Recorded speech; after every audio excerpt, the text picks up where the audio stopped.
Hello साथीहरू, यो चाहिँ अस्ति सन्डेको भिडियो है। मैले ढिलो पोस्ट गर्दैछु कारण टुक्रा टुक्रा पुरा थियो नि त।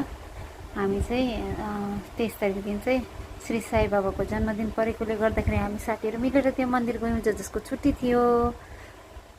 अनि हामी चाहिँ कहिलेकाहीँ छुट्टीमा मन्दिर गएर नै बिताउने गर्छौँ है। यहाँनिर पर नै चाहिँ हाम्रो साथीहरूले पर्खिरहेको छ।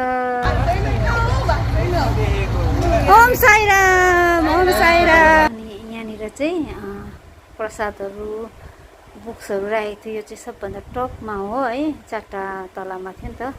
अनि एकअर्कालाई टिका लगाइदिउँ, एकअर्कालाई आशीर्वाद पनि दिउँ हामीले है। परदेशमा सबै साथीहरू एक समान हो नि त, कसै ठुलो कसै सानो केही पनि होइन। हामी यसरी नै गर्ने गर्छौँ सधैँ नै। दसैँको टिका होस् या मन्दिरको होस्, त्यसरी एकअर्कालाई टिका लगाइदिन्छु, आशीर्वाद दिन्छौँ।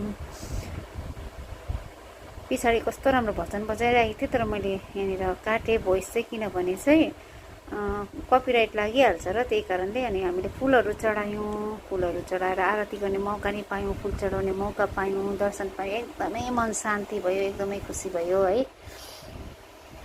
अनि प्रसाद खानु गयौँ। एक साइडमा चाइनिज थियो, एक साइडमा चाहिँ इन्डियन थियो। मैले चाहिँ चाइनिज खाएँ अनि झालमुरी पनि थियो। अनि यसरी प्रसाद लिएर चाहिँ हामी वापस आयौँ।